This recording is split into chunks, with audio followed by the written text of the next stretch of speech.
Monsieur Nicolas, vous revenez de Rio, vos premières Olympiades. Apparemment, ça s'est bien passé. Ouais, j'ai un très beau bilan et j'ai été très gâté pour ma première Olympiade avec 2 belles médailles. Donc une médaille d'or par équipe? Ouais, médaille d'or par équipe, la première depuis 12 ans. On en avait besoin, on la voulait et on allait la chercher.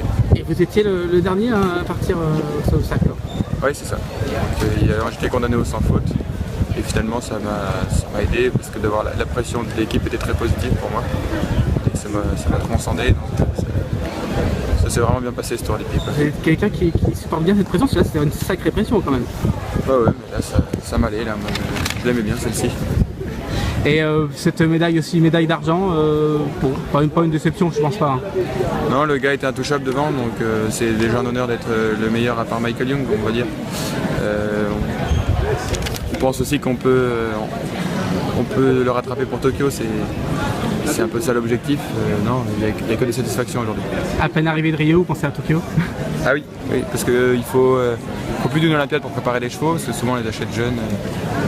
À haut niveau, on n'a que des gars qui vont commencer leurs chevaux eux-mêmes, quoi. Parce qu'on a besoin d'énormément de confiance à part du cheval pour ce sport. Donc souvent on les a vers 4 ans, 5 ans et ça veut dire quand même c'est une préparation du coup sur 5-6 ans. Donc finalement on n'est pas tôt là, on a déjà entamé la préparation de Tokyo. Donc c'est des chevaux qu'on va peut-être voir au cheval du monde, des jeunes chevaux, non? Ouais, au Lyon peut-être, je sais pas. Voilà. Non, il y a un 6 ans qui ne peut pas y aller parce qu'il a couru en Angleterre. En revanche, le 7 ans est autorisé à y participer et il s'est qualifié hier au pain.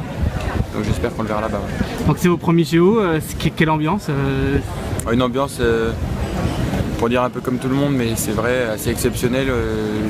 Le côté village olympique avec tous les athlètes, personne habillée en civil mais que en tenue officielle, avec les couleurs de son pays. Ça en met plein les yeux et tout ça pendant 10 jours et on s'en lasse pas, quoi. Quand la Marseillaise retentit, on ressent quoi?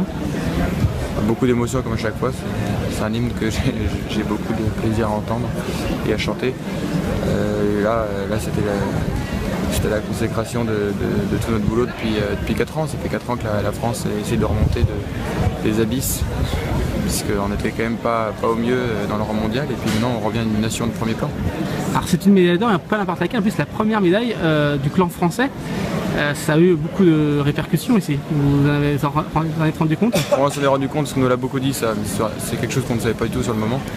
Et on s'en est rendu compte déjà en rentrant au village olympique parce que les athlètes français qu'on ne connaissait pas d'autres disciplines nous ont attendus, nous ont applaudi et nous ont remercié d'avoir enfin lancé le compteur des médailles et que ça allait les aider pour la suite.